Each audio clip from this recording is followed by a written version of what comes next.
Welcome to Showreel. I'm Marc Petsky. And I'm Jacob Paint. Later in the show, we'll have our week's entertainment news and review two new films, Mystery Road and R.I.P.D. Today we're joined by actor Ray Sinclair. Welcome to the show, Ray. Thanks, Mark. Jake, thanks for inviting me. So Ray, how long have you been involved in acting? I've been acting since 2000, so 13 years. So not that long for my age, but still quite a long time. Started in amateur theatre. Amateur theatre, and why did you get into acting at that point? That's an interesting question. I studied philosophy at a school here. It's called the Brisbane School of Philosophy. It's at Milton, and in it they basically get you to examine yourself. So you're always looking at your limitations. So one of my limitations was I'd put it as stage fright, or even being the centre of attention. Yep. So even to ask a question in a lecture or something would bring rise to fear. So the next thing was, where the fear lies is where the work lies.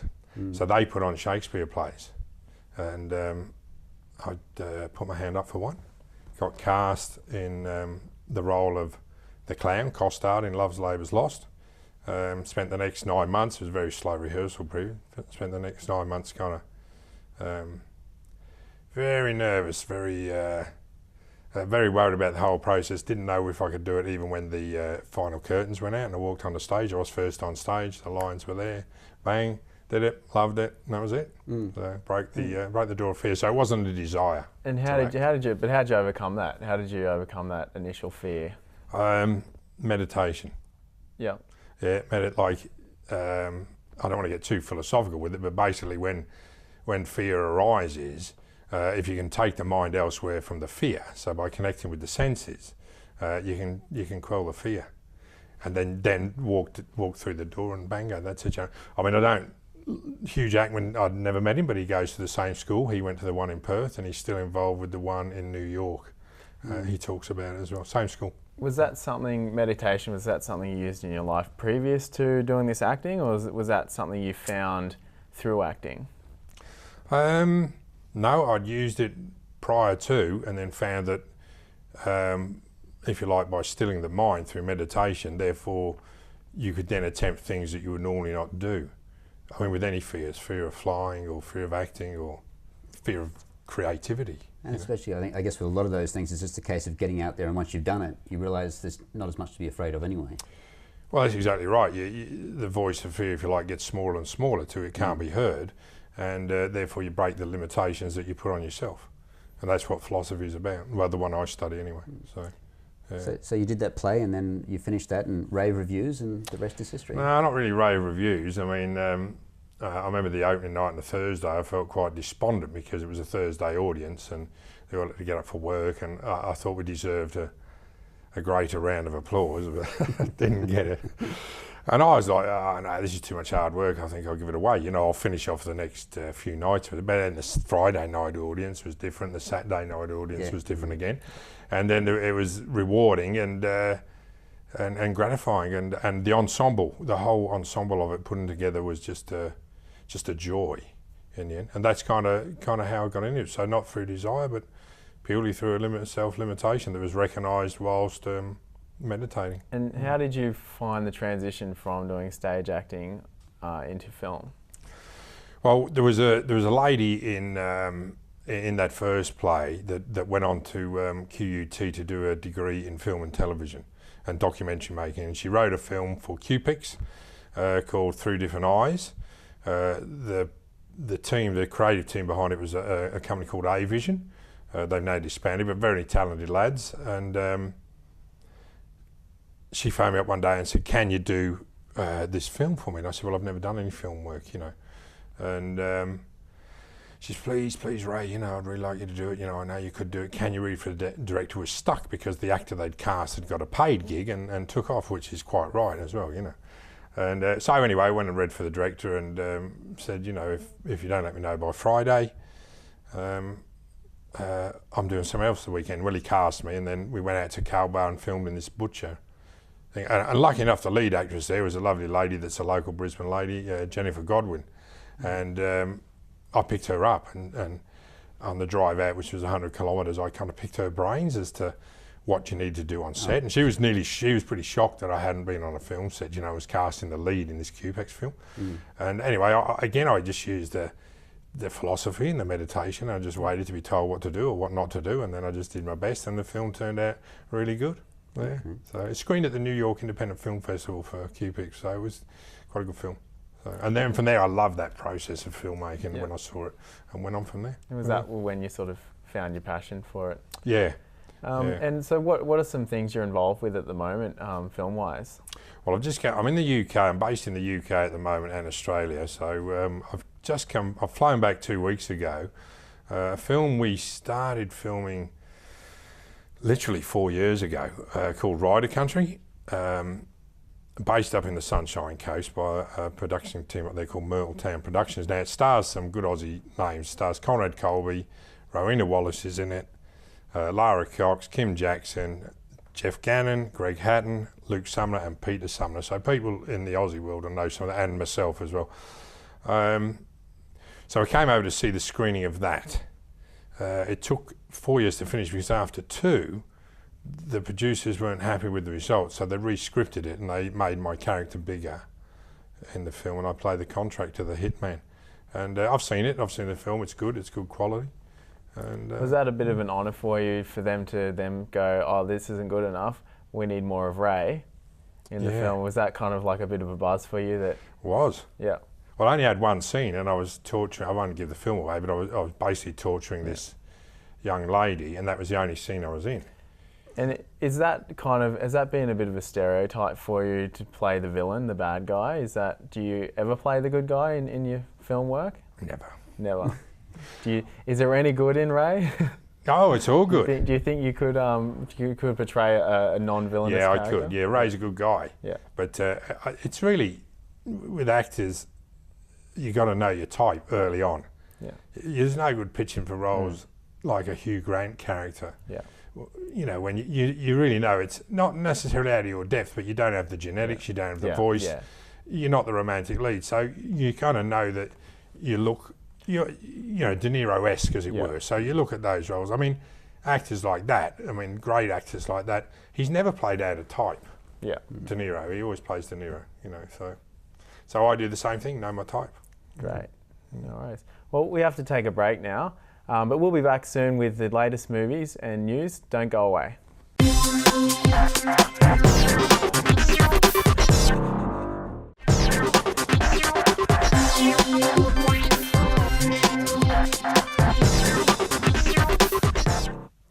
Welcome back to Showreel.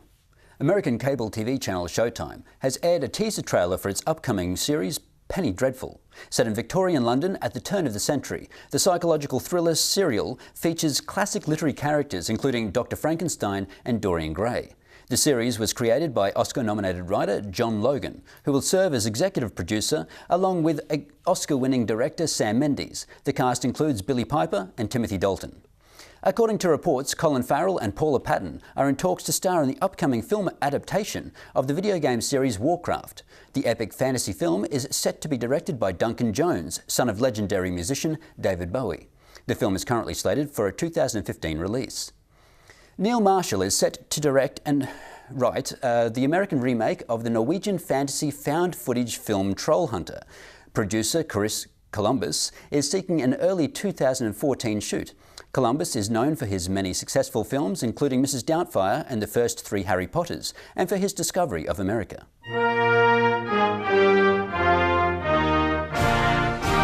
That's not the only news story I've got in my pocket. Next Friday and Saturday is the Brisbane 48-Hour Film Project 2013 screenings.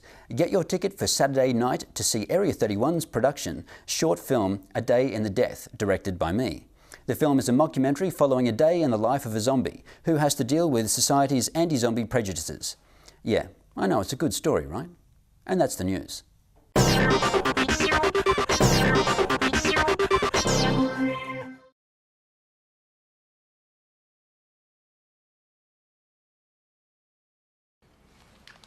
It's Miller time.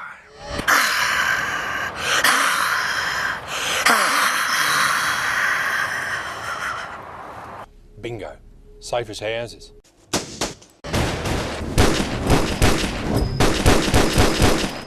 Yep, safe as houses.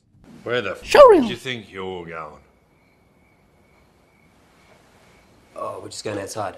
Yeah, outside. Just to pee. Just for a pee. Are you going to hold each other's? Yeah. No. Look, we're just going to go outside for a smoke, all right? Showreel. Show me the smokes. Oh, look, chill out, Sergeant Riggs. All right? We're just going to go outside. Nothing's going to happen. Damn right, because you ain't going outside. Hey, you're looking good, Elmo. We're going to get you home, all right? You're going to be all right. Tom, get the medic. Tell me about that beautiful girlfriend of yours, Alexandria. A real beauty, that one, Elmo. Tom, where the Showreel. the medic? No, no, no! Fucking stop the bleeding! Stop the Showreel. bleeding! Don't you leave! Don't you Showreel. leave!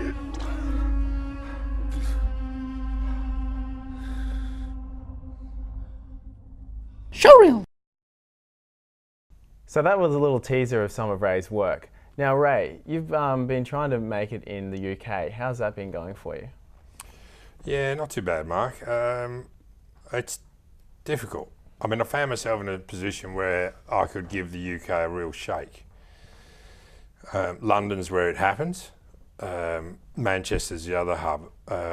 More opportunities, a lot more casting agents over there, a lot more projects, a lot more actors. I've had moderate success. I mean, I've secured an agent over there, but one of the first things you need to do is have professional credits. So, if you haven't got professional credits in Australia, or you have a degree, a drama degree, with professional credits as well, you have to attain them in England, which would be quite hard to do. So you're better off leaving with professional credits. You need to become a member of Spotlight, and I'd recommend you become a member of Equity over there. And what would count as a professional credit for the actors out there? What would they need to do? Look, extra work won't do it. If you got paid $25 as an extra for 9 hours, it won't do it. It's got to be an IMDb credit. It's got to be possibly deferred payment would do it, as long as you signed a contract that it wasn't a verbal kind of. Which is fine. I've actually seen, I mean, IMDb is not that hard to get credits on these days. No, it's not. No, I mean, pretty much you get a pro account and you make them up yourself to some degree. Yeah, but they can ask, Spotlight can ask for the contract, so that they want to see the contract. They're fairly choosy. You can't just go over there and pay your money and go, I want to be in Spotlight, because Spotlight is the casting site that all the casting agents use, all of them. And then agents get specific breakdowns that actors won't be able to see. You can represent yourself once you're on it. And how did you get your credits to get over I got there? them from here. Yeah. And So what sort of work was that doing? Yeah, well, feature films. I did Sleeper, which was deferred payment. They still owe me 23 grand, if you're listening. I can get it, but I did that, some presenting work. I did quite a lot. I did corporate work for the Flick Chicks, Great Barrier Reef. I did quite a bit of professional work over the years. It was enough to get me the professional credits. Plus, the IMDb account I've got, then they looked at that and then they said, yeah, okay, you're into Spotlight. Yeah. It's hard to get an agent without being in Spotlight, and it's hard to get Spotlight without the professional credits, you know. You need them, they're imperative over there. Hard to get an agent as well, but if you've got the work, if you've got the body of work behind you, you'll get it. If not, you're going to go to London and you're going to struggle as you would anywhere. So just getting out there and being a little bit more choosy with what roles you take on board, whether it's actually going to work towards your credits. Depends where you are with your career, I suppose. I mean, if you've got to build up a showreel, which is important, you're going to have to take grad films or master films or independent films. But I always recommend, now where you are, have a look at their previous work. If their previous work's not up to standard, don't get involved, because you'll just waste your time. It's as simple as that. So just quickly, I mean, the big project you've been working on at the moment is a TV series in the UK? Yeah, Road, yeah. Now, I was lucky enough to audition for Road, which is an urban drama about the drug culture in Birmingham. I play the drug baron. So, yeah, so that was kind of a breakthrough for me. Hopefully it leads to more work.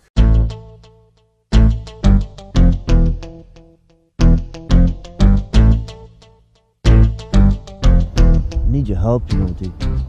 I'm a real dude, man. Imagine looking to take my yard, bro. That's what you're saying to me now, then? Want to get involved? When can I start? You've been making some good money. Better than a lot of the pussies around here. Here's a key of coke. Do you reckon you can shift that in a week?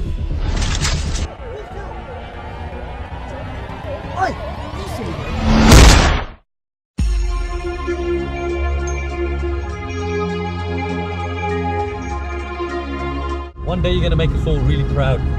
You're gonna be my shocker. Are you ready for this, blood? You ready? Yo, J, man. Who's this? Yo, what, blood? You good? Yeah, I'm good. Still Safe.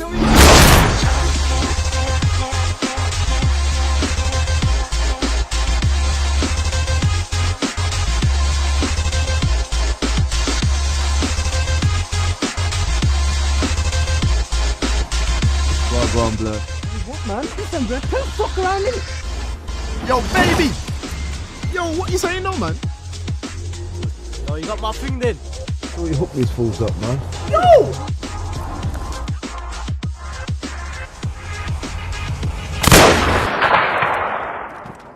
But we live on the road, so we die on the road, blood.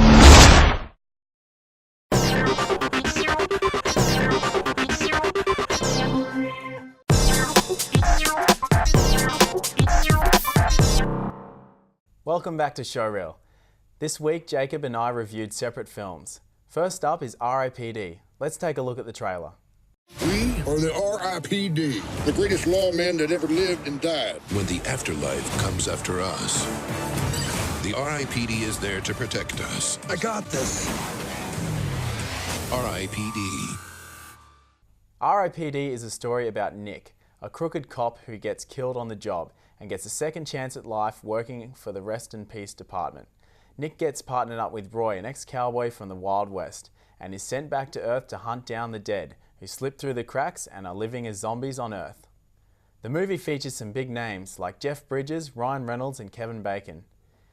It was entertaining enough, and if you like 3D movies like me, definitely opt for the 3D viewing. This isn't at all a serious movie, but I felt like it could have been a lot better if the stakes were a little bit higher in general in the whole movie.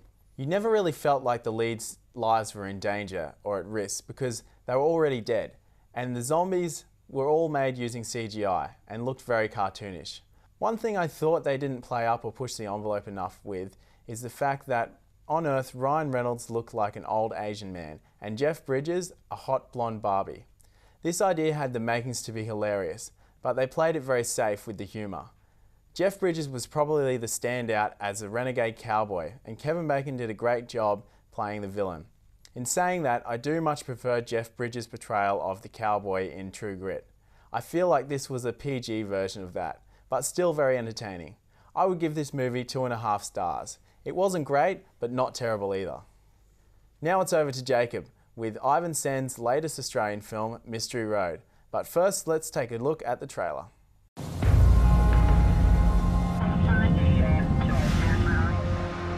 Sad. We got a young girl stuffed onto the highway. I know, Joe. Just see what you can come up with.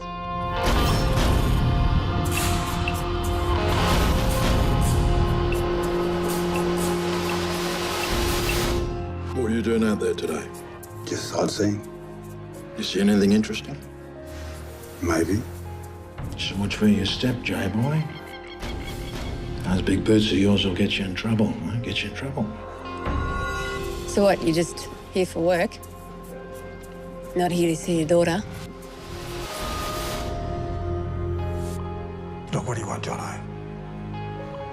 I just need to find out what's missing, and I need to do it pronto. There's a detective team coming down from the homicide branch. I think you'd better get out of town for a few days.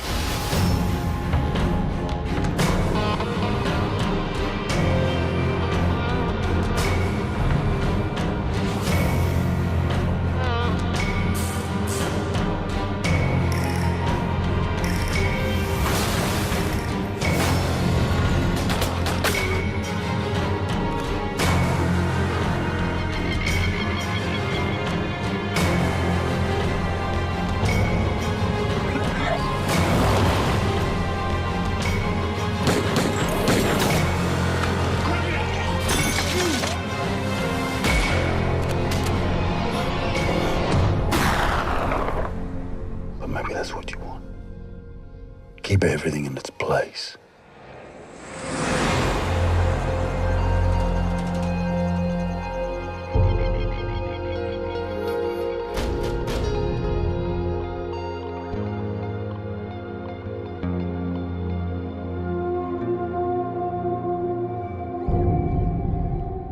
Mystery Road centres on the story of a local Indigenous man, Jay Swan, who is returning to his outback hometown to take up a job in the local police force.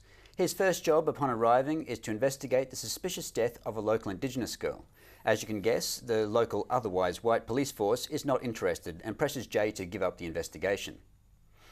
Intertwined in the murder mystery is arguably a bigger and more important mystery, encapsulated in the internal battle being fought by Jay. His job requires him to walk what is clearly an untraversable line between his badge and his people, a line made all the more murky and difficult by a reunion with his estranged daughter, who he fears may have been associated with the murdered girl.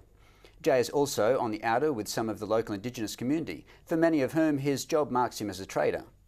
I love to support Australian movies, and I went into this film with high hopes. It started off well enough and had many other things, had many things to like about it, but somehow just lost direction, both in story and cinematography. To my mind, it seemed like Ivan Sen has tried too hard to tell a story in an arty, intense way, rather than just concentrating on creating a compelling story. And further to that, the story, in a manner of speaking, forgets itself. What is seemingly an intense drama that raises questions about Indigenous issues eventually kind of turns off Mystery Road, travels along the middle of the road for a while, then seemingly ends up on Main Street. While the subject matter had some interest, it was buried too deep to really drive the film. And I guess while the larger plot is not that groundbreaking in itself, that might say something about the ongoing state of affairs in outback towns such as this. The casting was a little patchy, with some minor actors' performances and/or appearances just not quite believable enough to ring true with the gritty setting. The support cast consists of a very recognisable and respected list of names, but is notable for the absence of the usual list of well-known Indigenous actors that usually fill out such movies. Aaron Peterson's performance was actually the main thing I enjoyed about Mystery Road, which is surprising because I haven't watched anything he has done in quite some time, and I hadn't realised how far he has come as an actor. He carried the film with a stillness and presence that few actors possess, and without him I feel this movie would have been a bit of a mess. It's nice to see that Mystery Road has secured a US distribution, and if nothing else, that will hopefully get Peterson the exposure he deserves. For those who missed everything I just said and need a number to pin my opinion at, I will give it 3 stars. Mystery Road will be in cinemas on the 17th of October. Obviously, you know, you've seen previous Australian films. How would you compare, what would be an Australian film you'd compare this to? In some respects, I guess it's sort of, there's that slow Australian thing that, you know, a lot of Australian movies like to do, and you're not quite sure where they're going. Yeah. So unfortunately it does go into that, and then, as I say, at the end of it, it kind of goes into a more mainstream kind of ending, which, yeah, it didn't quite know what it was trying to be, I think, in some respects. That's not to say I didn't enjoy it, and there's a lot going for it. Yeah. Especially Peterson's role, I thought. Okay, cool. Well, I think with RIPD, it was basically just a whole lot of stuff stuck together that usually works well in movies, but it didn't really all come together, I think, in the same part. But you know, it's entertaining enough, I guess. If you want after an action movie and want something, that's it's not a bad watch. That's what I figured. Well, that's all the time we have today on Showreel. We'd also like to thank our special guest Ray for coming in today, and we'll see you guys next week. Make sure to check out the Showreel podcast and our Facebook, Twitter and YouTube pages. Tune in next week for more Showreel. See you then.